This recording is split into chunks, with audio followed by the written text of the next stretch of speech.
السلام علیکم and a very good evening. آج دن کے آغاز پر ایسا محسوس ہوتا تھا کہ امریکہ اور ایران کے مذاکرات شاید کسی منطقی انجام تک نہیں پہنچ سکیں گے یا کم از کم مثبت انجام کی طرف نہیں پہنچ سکیں گے، لیکن پچھلے کئی گھنٹوں میں پاکستان کی طرف سے بارہا جو کانٹیکٹس کرنے کی کوشش کی گئی، جو فورن پالیسی کے محاذ کے اوپر جو چیلنجز تھے ان کو فیس کرنے کے باوجود بھی پاکستان نے بڑی سفارتکاری کے ذریعے اور مہارت کے ذریعے نہ صرف یہ کہ ایران کو اس پوزیشن پر لایا ہے کہ اب وہاں سے یہ خبریں آ رہی ہیں کہ اس بات پر غور و غوص ہو رہا ہے کہ مذاکرات کے لیے پاکستان جانا ہے یا نہیں جانا ہے۔ یقیناً یہ بھی پاکستان کی ایک بڑی کامیابی ہے، لیکن آنے والے چند گھنٹوں میں صورتحال واضح ہو جائے گی۔ اس دوران ہی ہم دیکھ رہے ہیں کہ امریکی صدر ٹرمپ کی طرف سے بھی یہ انڈیکیشن دی گئی ہے اور امریکی میڈیا اس کو کوٹ بھی کر رہا ہے کہ ٹرمپ کی طرف سے ممکنہ طور پر جمعے کے دن کے بارے میں مذاکرات کا عندیہ دیا گیا ہے کہ غالباً فرائیڈے وہ دن ہو سکتا ہے جس میں مذاکرات ہوں۔ اس حوالے سے اگلے آنے والے چند گھنٹے بلکہ خاص طور پر جمعرات کا روز بڑا امپورٹنٹ ہے، کیونکہ رات گئے یا کل صبح تک اگر ایران کی طرف سے گرین سگنل مل جاتا ہے تو پھر یقیناً امریکہ اور ایران اس مذاکرات میں حتمی طور پر اترنے کے لیے تیار ہوں گے۔ پاکستان کی سفارتی لحاظ سے دیکھا جائے تو بڑی کامیابی اس وقت تصور کی جائے گی جب ان دونوں فریقین کو، جو کہ اس وقت بڑی اوپوننٹ پوزیشنز کے اوپر کھڑے نظر آتے ہیں، ایک مرتبہ پھر مذاکرات کی میز پر لایا جا سکے۔ لیکن یہ سب کچھ ممکن بنانے کے لیے نہ صرف پاکستان بلکہ سعودی عرب، قطر، چائنا، روس اور اس قسم کے بڑے دیگر جو ممالک ہیں وہ بھی اپنا اپنا کام اور کردار ادا کرنے کی بھرپور کوششیں کر رہے ہیں۔ کس حد تک یہ کامیاب ہو سکیں گی اس حوالے سے آنے والے دنوں میں یقیناً صورتحال واضح ہوگی، لیکن پاکستان کے کردار کے حوالے سے ذرا بات کرنا چاہیں گے پروگرام کے پہلے سیگمنٹ میں، اور اس پہ بات کرنے کے لیے میرے ساتھ موجود ہیں سابق صدر عمران علی صاحب۔ عمران صاحب بہت شکریہ سر آپ کے وقت کے لیے۔ سر ویسے تو چیزیں بہت تیزی سے تبدیل ہو رہی ہیں، لیکن ابھی جس طرح آج رات کو یہ خبر آئی ہے کہ امریکی صدر ٹرمپ نے یہ بتایا ہے کہ شاید فرائیڈے کا دن ممکنہ طور پر ہو سکتا ہے مذاکرات کے حوالے سے نیو یارک پوسٹ کے نمائندوں کو، ویسے تو کچھ خاص انہوں نے شفقت کی ہوئی ہے نیو یارک پوسٹ کے صحافیوں کے ساتھ کہ زیادہ تر خبریں انہی کو مل رہی ہیں، لیکن ادر دین دیٹ آپ کے خیال میں ویسے تو بدھ بھی کہا جا رہا تھا، پھر تھرسڈے ہوا، اب فرائیڈے کی جو بات ہے، آپ سمجھتے ہیں کہ دونوں طرف سچویشن کچھ کول ڈاؤن ہوئی ہے؟ ہم ایکسپیکٹ کر سکتے ہیں کہ جمعے کو شاید مذاکرات کا دور ہو؟ دیکھیے ابھی تک تو کوئی ایسے سائنز نہیں ہے کہ کوئی سچویشن کول ڈاؤن ہوئی ہے صدر ٹرمپ کو، لیکن ان باتوں کا شاید پتہ ہو جن کا ہمیں پتہ نہ ہو، تو اس لیے اگر امید ہے تو اچھی بات ہے جی۔ اگر ویکینڈ پہ پھر دوبارہ ٹیبل پہ لوگ آ جائیں، it will be very good. اچھا، لیکن آپ کو کیا لگتا ہے سر کہ جو ابھی اس وقت ناکہ بندی کی ہوئی ہے امریکہ نے سمندروں میں، اور ایران کے جس طرح جہاز بھی روکے گئے اور اس کے جواب نے ایران نے پھر اسرائیل کے جہاز کچھ روکے ہیں، ایسی سچویشن میں پھر بات چیت کا ماحول کیسے بنے گا؟ دونوں طرف سے تو بڑا ایگریسو طریقہ کار اپنایا جا رہا ہے آبنائے ہرمز کے اندر۔ میرا خیال ہے جی امریکہ کی طرف سے بہت اگریسو ہے، وہ ایران تو اب جواب دے رہا ہے۔ یہ ٹھیک ہے، یہ ایک اپروچ ہو سکتی ہے کہ ایران ترکی بترکی ہر چیز کا ایکشنیبل جواب مت دے، لیکن انہوں نے بھی تو اپنی قوم ہے جس نے اتنی شہادتیں اتنی نقصانات اٹھائے ہیں، ان کو بھی فیس کرنا ہے۔ ابھی تک تو امریکہ کی طرف سے یہ بہت پیس کی اور ان چیزوں کی پریزیڈنٹ ٹرمپ باتیں کرتے ہیں، لیکن جب ہمارے چیف آف ڈیفنس فورسز جب ایران تھے تو انہوں نے اپنا ہرمز کھول دی، اتنا بڑا بریک تھرو تھا۔ اس کے جواب میں وہ تھوڑا سا نیول بلاکیڈ کی کو یہی کہہ دیتے کہ ہم بھی آہستہ آہستہ نیول بلاکیڈ کو کم کر دیں گے، انہوں نے الٹا ان کے جہاز پکڑنا شروع کر دی، کیونکہ ٹرمپ صاحب کی عادت ہے، وہ ون اپ مین شپ چاہتے ہیں کہ جی میں ذرا اسٹرانگ رہوں ہر صورت میں، تو وہ اس وقت مناسب نہیں ہے امریکہ کا یہ رویہ۔ اچھا، ویسے سر آپ کیا سمجھتے ہیں کہ کون سی چیزیں ہیں جن کے اوپر ایک انڈرسٹینڈنگ ہو سکتی ہے؟ آبنائے ہرمز کا کانفلکٹ ہے، فروزن ایسڈز کا کانفلکٹ ہے، پھر آپ کے خیال میں جوہری جو تنصیبات ہیں وہ مواد ہے اس کی بھی کنٹرولنگ کرنے کی بات ہو رہی ہے، کیا سمجھتے ہیں آپ کو ایسے سینیریو میں کن چیزوں کے اوپر دونوں پارٹیز اگری کر سکتی ہیں ان میں سے؟ اگر تو جی دونوں پارٹیز کرنا چاہیں تو ہر چیز کے اوپر ایگریمنٹ تیار پڑی ہے۔ میں نے سنا ہے کہ گورنمنٹ آف پاکستان نے انڈرسٹینڈنگ کے لیے ایک، اس کو ٹپیکل ایم او یو نہیں کہنا چاہیے، انڈرسٹینڈنگ کی ایک ڈاکیومنٹ بنائی ہوئی ہے جو دونوں طرف کی پوزیشنز کا رسپیکٹ کرتی ہے۔ دیکھیے نیوکلیئر کے ایشو پہ جو انڈر گراؤنڈ نیوکلیئر ہے وہ وہیں اس کو کم کیا جا سکتی ہے، اس کی جو پرسنٹیج ہے۔ ایران یہ نہیں چاہتا کہ وہ کسی اور ملک کو دے، فائن، وہ اس پہ بھی بات ہو سکتی ہے، 10 سال کے لیے 15 سال کے لیے یورینیم کی انریچمنٹ کے اوپر بات ہو سکتی ہے اور ایگریمنٹ بھی ہو سکتی ہے. 3% سے 0% جانا کوئی ایران کے لیے دونوں ویپنز گریڈ نہیں ہے. اس کے بعد آپ نئے ہرمز پہ مجھے لگتا ہے کہ ایران کو یہ جو ٹول لینے کی جو بات ہے نا، یہ انٹرنیشنل اوپینین اس کے حق میں نہیں ہے. ہوں، ایران کا خیال ہے کہ جنگ کے بعد حالات تبدیل ہو گئے ہیں، لیکن میرا خیال ہے ٹول والی بات کامیاب نہیں ہوگی. اس لیے ایران کو باقی تمام شرائط منوا کے اپنا ہرمز کو ایک فری واٹر وے کے طور پہ کھول دینا چاہیے. امریکہ چاہے تو آسانی سے سینکشنز ہٹا سکتا ہے اور ایسٹس بھی انفریز کر سکتا ہے. ان سب باتوں کی وجہ سے پاکستان میں پہلے راؤنڈ کے وقت ایک ریومر تھی، اور بعد میں ایران کی گورنمنٹ نے بھی، امریکہ نے بھی کہا کہ ہم بہت کلوز تھے ایگریمنٹ کے. ہوں، اب آپ انہی چیزوں کو اگر خراب کرنا چاہیں، آپ کی نیت ٹھیک نہ ہو، تو کسی پہ بھی ایگریمنٹ نہیں ہو سکتی، اور سارے اسٹیکنگ پوائنٹس ہیں. میرے خیال میں سب سے بڑا اسٹیکنگ پوائنٹ لیبنن میں جو خون ریزی اسرائیل نے شروع کی ہے، انتہائی انتہائی، اب کون سا میں اردو کا ورڈ اس کے لیے استعمال کروں، کنڈیمنیبل ہے کہ پریشر ڈالنے کے لیے ٹاکس پہ کہ جی بات نہیں ہو رہی، تو انہوں نے خون خون وہاں رنگ دیا، اتنی کلنگز دوبارہ شروع کر دی ہیں اور ایئر پلین سے کر رہے ہیں، اور ہوں، ایریا لیبنن کا آکیوپائی کر لیا.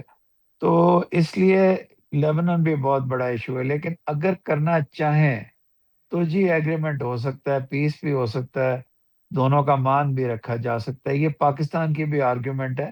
پاکستان کی پوری اسٹیٹ نے اپنے آپ کو انویسٹ کیا ہے، لوگوں نے کیا ہے. ابھی اس وقت میں تھوڑی دیر پہلے اپنے ایک رشتہ دار کو چھوڑنے جا رہا تھا، پاکستان کے زمینی رستوں تک ٹرانسپورٹ کھلی نہیں ہے کیونکہ وہ اسلام آباد نہیں آ سکتے. تو پوری قوم نے، پوری نیشن نے یونیفارم ڈان یونیفارم سپورٹ کیا ہے. تو اب ان دونوں ممالک سے بھی ہماری گزارش ہونی چاہیے نہیں لیکن کہ عمران ٹیبل صاحب پہ سر، ضرور ایک میں دفعہ. معذرت آپ کی بات کاٹ رہی ہوں، یہ بات درست ہے نہیں کہ نہیں سیکیورٹی ریزنز کی وجہ سے اس وقت اسلام آباد کی سچویشن بڑی کریٹیکل ہے، لیکن ویسے آپ کا اپنا اوپینین کیا کہتا ہے؟ کچھ دنوں پہلے یہ خبر بھی آ رہی تھی کہ شاید امریکی صدر ٹرمپ بھی پاکستان ایکسپیکٹڈلی آ سکتے ہیں، اور میرا خیال ہے کہ دہائیوں بعد ایسا ہوگا. تو شاید یہ وجہ بھی ہو سکتی ہے کہ اتنا ہائی رسک کے اوپر سیکیورٹی جو ہے وہ ٹائٹ کی گئی ہو، لیکن اس سے قطع نظر اس اپرچونٹی کو اگر پاکستان اویل کر لیتا ہے، فیوچرسٹک پوائنٹ آف ویو سے یہ پاکستان کے لیے کتنا گروئنگ فیکٹر ہو سکتا ہے؟ دیکھیے، پاکستان کے لیے گروئنگ فیکٹر سے پہلے ضروری ہے کہ پاکستان کو اس چیز کی بہت خوشی ہوگی کہ اس کی مملکت نے جنگ رکوائی. ہوں، جنگ رکوائی، جانوں کو بچایا. تو پہلے تو یہ بات ہے. اس کے بعد اگر انشاءاللہ یہ ہو جاتا ہے تو پاکستان کی ایک تو عزت بڑھے گی، پھر ایران کے ساتھ اکانومی اوپن ہوگی، گیس پائپ لائن ہو سکتی ہے، آئل آ سکتا ہے کب نسبتاً کم ریٹس پہ. پھر پاکستان کا ایک بارڈر سیکیور ہو سکتا ہے. پاکستان اور ہوں، ایران کی، میرا تو ماننا ہے کہ ان دونوں کے درمیان ڈیفنس ٹاکس ہونی چاہیے اور ایران کو پروٹیکٹ کرنا چاہیے پاکستان کو. لیکن یہ اس صورت میں ہوگا اگر یہ دونوں ممالک اپنی یہ جو ون اپ مین شپ ہے اس سے اترے، پاکستان کا لحاظ کر لیں دونوں، اور دونوں آئیں. جب تک ٹیبل پہ نہیں بیٹھیں گے یہ کئی ماہ چل سکتی ہے. پھر وہ بلاکیٹ بھی کئی ماہ چل سکتا ہے، ہوں، تو اپنا ہرمز بھی کئی ماہ، اور اس کے بعد تمام ساؤتھ ایشیا کا اور تمام اس ملک میں بھی غریبوں کا نقصان ہوگا. انفلیشنری پریشرز ہٹ کریں گے ہوں، پوری دنیا کو، امریکہ کو ہٹ کریں گے. ہوں. اچھا اس عمران سے صاحب، زیادہ جی جی مورلی جی، مورلی ان کو ہوں، اب آ جانا چاہیے بالکل. ٹیبل. اچھا لاسٹلی سر، میں یہ جاننا چاہوں گی کہ اس وقت کی جو سچویشن ہے، آپ کیا سمجھتے ہیں کہ دونوں طرف سے بڑی بیان بازی تو ہو رہی ہے، لیکن ایران سے یہ بھی کہا جا رہا ہے کہ ابھی تک فیصلہ نہیں کیا گیا ہے کہ پاکستان جانا ہے نہیں جانا، اور اس کے اوپر غور ہو رہا ہے. آپ کو کیا مطلب فیل آ رہی ہے کہ کیا اگلے کچھ گھنٹوں کے دوران یا کل تک، ابھی ہمارے پاس ٹائم ہے، تو کیا ممکنہ طور پر ایران کو کنونس کیا جا سکے گا، جس طرح انٹرنیشنل کمیونٹی، روس کے وزیر خارجہ ہیں، چائنا ہے، مختلف ممالک کے جو سربراہان اور افراد ہیں وہ ایران میں فون کالز کر کے ان سے بات کر رہے ہیں اس ایشو کے اوپر، تو آپ کو لگتا ہے کہ ایران کو اگری کیا جا سکے گا بات چیت کے لیے؟ ان تمام ممالک کو جی، امریکہ کو بھی ایک 202 کا جو نمبر ہے نا اس پہ بھی کال کرنی چاہیے، اور ان کو بھی کہنا چاہیے کہ ٹروتھ سوشل پہ ہر 15 منٹ پہ جا کے دھمکیاں اور اس چیز ہوں، بھی چیزیں لگانا بند کریں، ہوں، اور کچھ اپنی بلاکیٹ کو کھولیں پیس کی خاطر. تو یہ جو کالز ہیں نا، یہ صرف ایران کو نہیں جانے چاہیے، یہ واشنگٹن کو ڈی بھی سی کو بھی جانے جانی چاہیے. چاہیے، بالکل. جی جی. بالکل ٹھیک. پرفیکٹ سر، بہت بہت شکریہ. بہت ہی انٹرسٹنگ انالیسز صاحب ہمارے ساتھ موجود تھے، سابق سفیر ہیں لیکن جو گراؤنڈ ریالٹی ہے اس کے اوپر بڑا کھل کر بات کر رہے تھے. اور دباؤ دونوں طرف ہونا چاہیے، اور ایسا ہو تو پھر ایک بیلنس بھی کریٹ ہوتا ہے ریجن میں. درست فرما رہے تھے کہ ایران کے اوپر صرف دباؤ کے بجائے امریکہ کے اوپر بھی کچھ دباؤ آنا چاہیے. لیکن ایک طرح سے دباؤ تو یہ بھی آیا تھا جب نیٹو نے قطع تعلق کر لیا ان فیصلوں سے جو کہ جنگ کے حوالے سے تھے، اور خود امریکہ کے اندر تقریباً 60% سے زیادہ کے قریب جو لوگ ہیں وہ اس فیصلے کو پسند نہیں کر رہے کہ اس جنگ میں کودا جائے. تو یہ بھی ایک طریقے سے انٹینشنل لیکن پریشر ہے امریکی قیادت کے اوپر کہ اس جنگ میں جانے کا فیصلہ درست ثابت نہیں ہو سکا. اس کے اوپر کچھ تفصیلی مزید بھی بات کریں گے ایک بریک کے بعد. Welcome back. جتنا بھی صحافتی انداز سے دیکھیں اس وقت کا جو سینیریو ہے بڑا ہی دلچسپ نظر آتا ہے. ہر گزرتے دن کے ساتھ ایسا محسوس ہوتا ہے کہ یا تو مذاکرات ہوں گے یا نہیں ہوں گے. کل تک بلکہ صبح تک ایسا لگ رہا تھا کہ ایران اور امریکہ کے درمیان فاصلہ بہت بڑا ہے. ویسے تو پریڈکٹ نہیں کیا جا سکتا امریکہ اور خاص طور پر امریکی صدر کے جو بیانات ہیں یا جو طرز سیاست ہے، لیکن ابھی ریسنٹلی جب ہم اس پروگرام کو ریکارڈ کر رہے ہیں تو امریکی صدر کی طرف سے یہ کہا گیا ہے کہ جو مذاکرات کا دن ہے وہ پروبیبلی فرائیڈے کو ہو سکتا ہے. یہ الگ بات ہے کہ تھرسڈے بھی کہا جا رہا تھا، پھر امریکی نائب صدر نے پاکستان آج تشریف لانا تھا لیکن وہ بھی نہیں آ سکے. اب پاسبلی کہا جا رہا ہے کہ یہ دن فرائیڈے ہوگا، اور یہ خود امریکی صدر ٹرمپ فرما رہے ہیں. پاکستان نے بڑے ایفرٹس کیے ہیں پچھلے 12 سے 18 گھنٹوں کے دوران اور بھرپور کوشش کی ہے کہ ایران کو کنونس کیا جا سکے. کس حد تک پاکستان اس حوالے سے تیار ہے دونوں فریقین کو بٹھانے کے لیے، اور کیا امریکہ اور ایران دونوں اپنی پوزیشن سے کچھ پیچھے بھی ہٹنے کو تیار ہوں گے؟ اسی کے اوپر ذرا تفصیلی ہم تجزیہ جاننے کی کوشش کریں گے. میرے ساتھ موجود ہیں سینئر صحافی و تجزیہ کار مزمل صاحب. مزمل صاحب، سر بہت شکریہ آپ کا. سر بڑے عرصے کے بعد آپ شو میں شامل ہو رہے ہیں. سر یہ بتائیے گا کہ آپ کی کیا ایکسپیکٹیشنز ہیں؟ ویسے تو امریکہ کے بارے میں پریڈکٹ کرنا بڑا مشکل ہے، لیکن ہم صبح تک یہ سمجھ رہے تھے کہ شاید پھر کوئی ڈیڈ اینڈ ہے، لیکن کچھ لوگ پھر بھی بڑے پر امید تھے کہ کسی نہ کسی طرح اس ہفتے کے اختتام پر یہ مذاکرات ہو جانے ہیں. اب آپ کو ایسی صورتحال بنتی نظر آ رہی ہے؟ دیکھیں، اگر سیز فائر ایکسٹینڈ ہوا ہے تو اس کا مطلب ہے ابھی مذاکرات کی راہ کا امکان موجود ہے. اگر مذاکرات کا امکان موجود نہ ہوتا تو سیز فائر ایکسٹینڈ نہ ہوتا اور پارٹیز اس نتیجے پہ پہنچ جاتی کہ اب مذاکرات نہیں ہوں گے.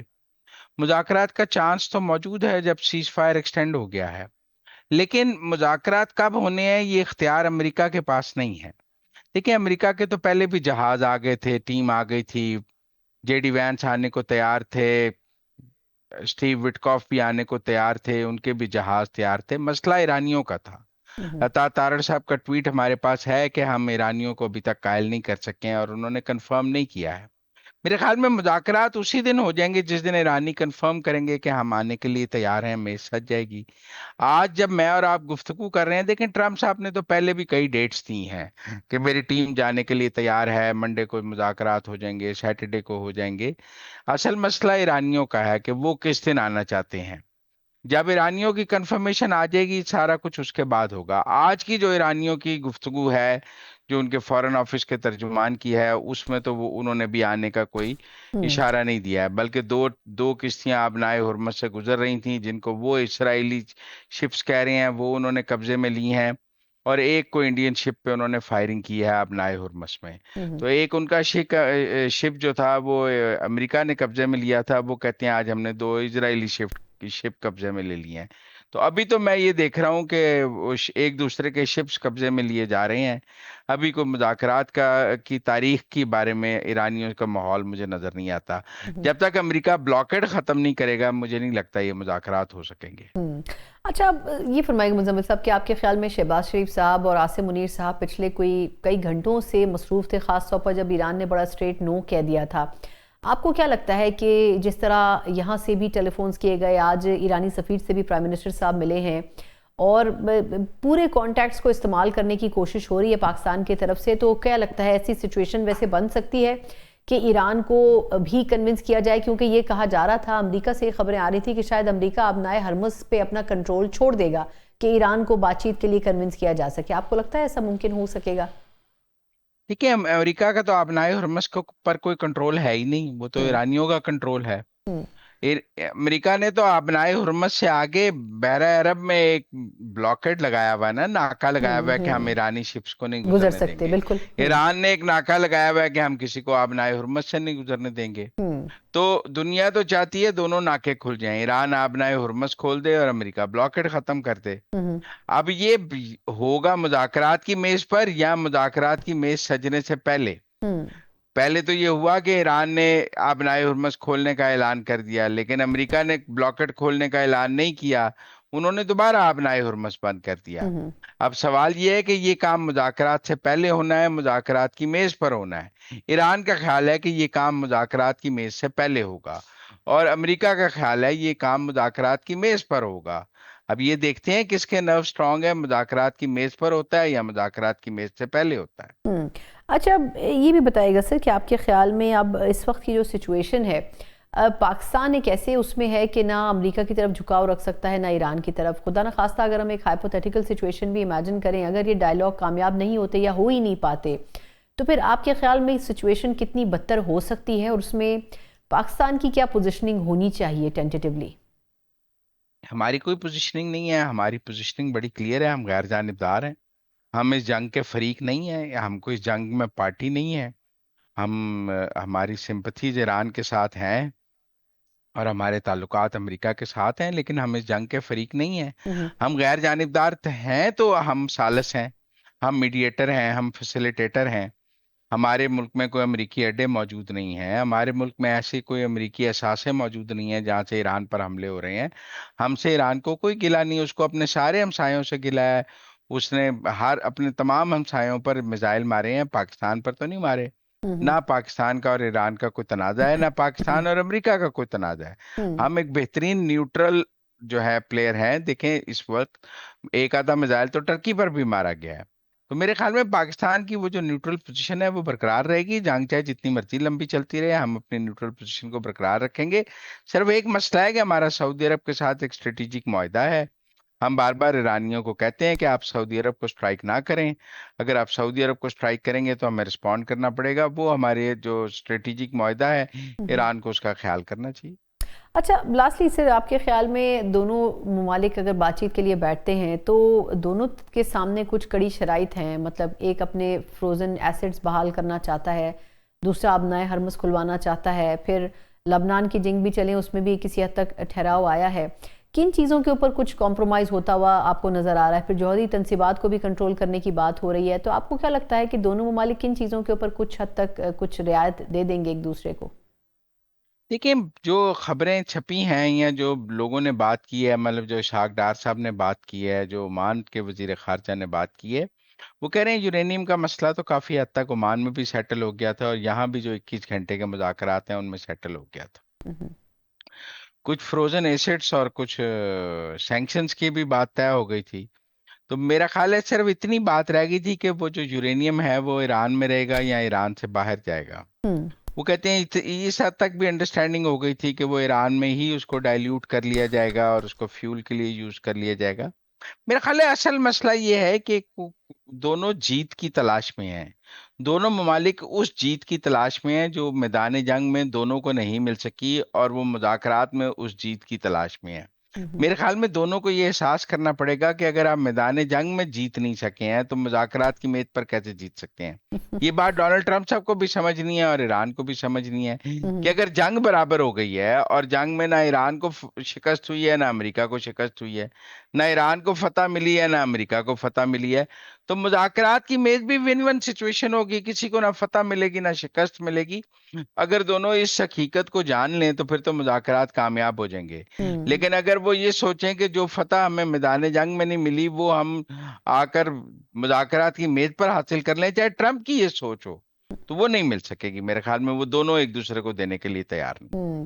اچھا آخری سوال سر، کہ آپ کے خیال میں اس وقت پاکستان ایک دفاعی معاہدے میں ہے سعودی عرب کے ساتھ، لیکن آپ کو کیا لگتا ہے کہ قطر کی طرف سے بھی اب یہ بات کہی جا رہی ہے کہ وہ بھی ایک ایسے سسٹم کا حصہ بننا چاہتا ہے؟ مطلب ایسا لگتا ہے کہ صف بندی میں قطر، سعودی عرب، پاکستان اب ساتھ کھڑے ہیں، لیکن کیا آپ کو لگتا ہے کہ ہم بھی کسی نیٹو طرز کے اتحاد کی طرف مڈل ایسٹرن کنٹریز یا اسلامی ممالک جا سکتے ہیں؟ خاص طور پر یہ جو جنگی فیز ہے اس میں بڑی حد تک مڈل ایسٹرن کنٹریز یہ انڈرسٹینڈ کر چکے ہیں کہ امریکہ پر ریلائی کرنا تو کوئی فائدہ نہیں ہوگا، تو آپ کو لگتا ہے مستقبل میں ایسی کسی الائنس بھی ترتیب پا سکتا ہے ریجن میں؟ دیکھیں، مسلم نیٹو کی بات تو کی جا رہی ہے جس میں ٹرکی، ایجپٹ، سعودی عرب، پاکستان، قطر سارے ملک شامل ہو سکتے ہیں، اور یہ سارے آپس میں ایک ڈیفنس ٹائی کر سکتے ہیں. لیکن ابھی اس میں بہت سارا فاصلہ باقی ہے. ابھی بہت دیکھیں نا، ٹرکی نیٹو کا بھی ممبر ہے، تو وہ دو طرف تو اتحاد میں نہیں آ سکتا. ہوں تو میرے خیال میں پاکستان چونکہ نیٹو کا ممبر نہیں ہے، لہذا پاکستان اور سعودی عرب نے پہلے سائن کر لیا ہے. اب یہ دیکھنا پڑے گا تیسرا جو ملک بھی ایڈ ہوگا وہ پاکستان اور سعودی عرب کی مرضی سے ایڈ ہوگا. اگر سعودی عرب یہ ایکسکلوسیولی پاکستان کے ساتھ رکھنا چاہے تو پھر تیسرا ملک نہیں ایڈ ہو سکے گا. اگر سعودی عرب اس میں تیسرا ملک ایڈ ہونے دینے کی اجازت دے گا تو تیسرا ملک ایڈ ہوگا. پہلا معاہدہ تو پاکستان اور سعودی عرب کا ہے. ہوں میرے خیال میں یہ اب جنگ کے بعد کی بات ہے کہ سعودی عرب اس میں قطر کو ایڈ کرنا چاہتا ہے. ان کی اپنی جی سی سی کی ایک پالیٹکس بھی ہے، اور وہ بہت ہی کمپلیکس پالیٹکس ہے عربوں کی آپس میں. اور پاکستان کو اس نے کبھی بھی اس پالیٹکس میں کچھ زیادہ انوالو ہونے کی کوشش نہیں کی. اسٹریٹجک معاہدے کی وجہ سے ہم کچھ انوالو ہوئے ہیں. تو یہ ہمارا پرائمری معاہدہ تو ابھی سعودی عرب کے ساتھ ہے. میرے خیال میں اس میں جو ایکسٹینشن ہے وہ پاکستان اور سعودی عرب کے مشترکہ مرضی سے ہی ہو سکتی ہے. ٹھیک، بہت بہت شکریہ سر آپ کے وقت کے لیے. مزمل صاحب ہمارے ساتھ تھے، سینئر صحافی اور تجزیہ کار، اور خاص طور پر پاکستان کے سینیریو میں اس وقت جو بدلتی ہوئی صورتحال ہے اس میں پاکستان کی پوزیشن بڑی امپورٹنٹ تو ہوتی جا رہی ہے، لیکن اس کے ساتھ پاکستان کے اپنے بھی جو اندرونی چیلنجز ہیں ان کے اوپر بھی کچھ بات کرنے کی ضرورت ہے. معاشی طور پر اگر دیکھا جائے تو اس وقت پاکستان آئی ایم ایف سے معاہدے کی طرف بڑھ رہا ہے، لیکن ایک طرف شرائط ہیں، دوسری طرف بجلی اور گیس کی شارٹیج ہے. پاکستان کس حد تک اس سے اوور کم کر سکے گا، اس کے اوپر تفصیلی بات کرتے ہیں بریک کے بعد. بریک کے بعد ایک بار پھر آپ کو خوش آمدید کہتے ہیں، جہاں اس پورے شو کے پہلے حصے میں ہم نے تفصیلی بات کی کہ اس وقت ایران اور امریکہ کی جنگ کے بعد انٹرنیشنل سینیریو میں بہت سی تبدیلیاں ہو رہی ہیں، اور جب سے یہ 40-50 دن کی جنگ ہو چکی ہے، سب سے بڑا مسئلہ پیٹرولیم مصنوعات کی قیمتوں کو، تیل کے پرائسز کو کنٹرول کرنا، پھر اس میں جو ایک پوری دنیا میں شارٹیج کی ایک کنڈیشن پیدا ہو رہی ہے، اس سے کس حد تک اثر پڑ رہا ہے. پاکستان بھی ان ممالک میں شامل ہے جو کہ اس سے ڈائریکٹلی ایفیکٹ ہو رہے ہیں، اور ہر دوسرے دن جب ہم دیکھ رہے ہوتے ہیں کبھی آبنائے ہرمز کی بندش، کبھی اس کا کھلنا، تو یہ جو ایک پورا سائیکل ہے اس کی ڈیلیوری کا وہ بڑا ایک متاثر ہوتا ہے. پاکستان کے اندر تو سچویشن ایسی ہے کہ پیٹرولیم مصنوعات کی قیمتیں پہلے ہی لوگوں کی قوت خرید سے باہر ہو چکی ہیں، اور اس کی وجہ سے تھوڑا سا مہنگائی کے اوپر بھی اثر پڑا ہے. لیکن دوسری طرف آئی ایم ایف کی کچھ نئی کنڈیشنز کے ساتھ بھی پاکستان مزید مشکلات کا شکار ہو رہا ہے. اس کے علاوہ اگر پیرالل دیکھیں تو ریسنٹلی جو یو اے کی طرف سے ان کے تقریباً $3.5 ارب کی واپسی کی بات کی گئی تھی، وہ بھی پاکستان نے سعودی عرب کے تھرو ارینج تو کیے ہیں. لیکن اب دیکھنا ہوگا کہ یہ جو سعودی عرب، قطر اور پاکستان کا کوئی نیا الائنس ٹائپ کا بننے جا رہا ہے، اور اس میں اکانومی کے حوالے سے کیا کوئی تبدیلیاں رونما ہو رہی ہیں، اور خاص طور پر یہ جو ایک وار زون کے لیے ڈائیلاگ فیسیلیٹیشن کا ایک مرحلہ آ رہا ہے پاکستان کے اندر، اس کے بعد کیا پاکستان کے لیے زیادہ سپیس کریٹ ہوگا. ان تمام چیزوں کے اوپر ہم بات کریں گے. بات کرنے کے لیے اس پروگرام کے اس سیگمنٹ میں میرے ساتھ دو بڑی ریپیوٹڈ شخصیات موجود ہیں. میرے ساتھ تشریف رکھتے ہیں سینئر صحافی مہتاب حیدر صاحب، جو کہ اکانومی کے حوالے سے ایک بڑی مستند رائے رکھتے ہیں. میرے ساتھ ویڈیو لنک پر موجود ہے سینئر ماہر معاشیات ہارون شریف صاحب. دونوں مہمانوں کو بہت شکریہ. میں آپ کی اجازت سے ہارون صاحب سے شروع کرنا چاہوں گی. ہارون صاحب، سر، یہ جو ابھی جنگ کی پوری سچویشن ہے، ہم پچھلے 40-50 دن میں دیکھتے رہے کہ صدر ٹرمپ کوئی ٹویٹ کرتے تھے اور پیٹرولیم پرائسز نیچے آ جاتے تھے، پھر ٹویٹ کرتے تھے، پرائسز اوپر چلے جاتے تھے. ابھی یہ ڈائیلاگ ہوتے ہوتے اس وقت رہ گیا تو ہم نے دیکھا کہ تیل کی جو قیمت ہے اس میں 5% اضافہ ہو گیا، $100 کے قریب آ گئی. اب ویسے تو کہہ رہے ہیں کہ ایک آدھ دن میں دوبارہ شاید ڈائیلاگ کے لیے بیٹھیں گے، لیکن سر اتنا ڈائریکٹ ایفیکٹ ماضی میں آپ نے دیکھا ہے؟ اور دوسرا، آپ کو کیا لگتا ہے کہ آنے والے دنوں میں اس کا کتنا منفی اثر مارکیٹس کے اوپر پڑ سکتا ہے، یا اوور آل اکانومیز کے اوپر پڑ سکتا ہے، اسپیشلی بڑے ممالک کی؟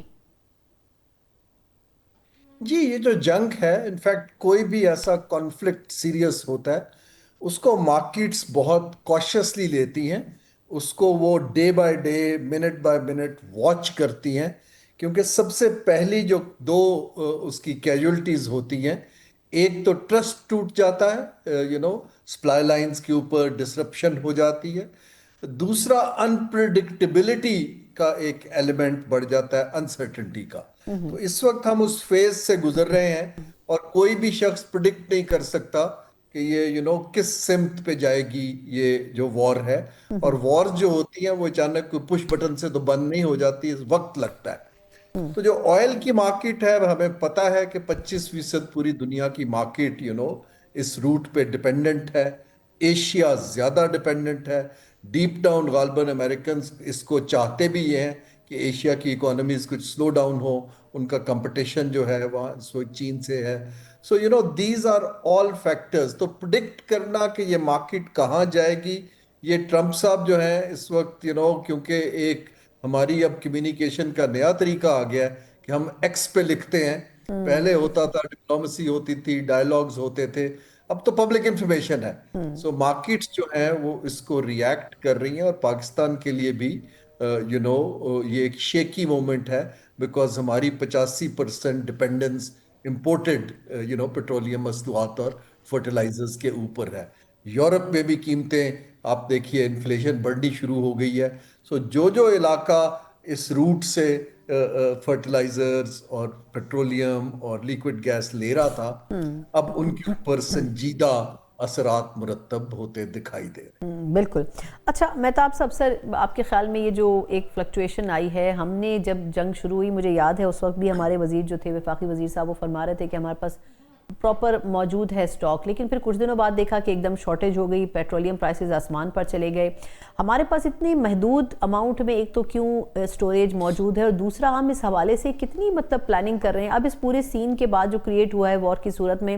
ہمیں نہیں لگتا کہ ہمیں کچھ کیپیسٹی اپنی بڑھانی چاہیے کہ ہمارے پاس بھی دوسرے ممالک کی طرح ایک سرٹن ٹائم فریم کے اندر سٹوریج موجود ہو کہ ہم پرائسز کو کنٹرول کر سکیں؟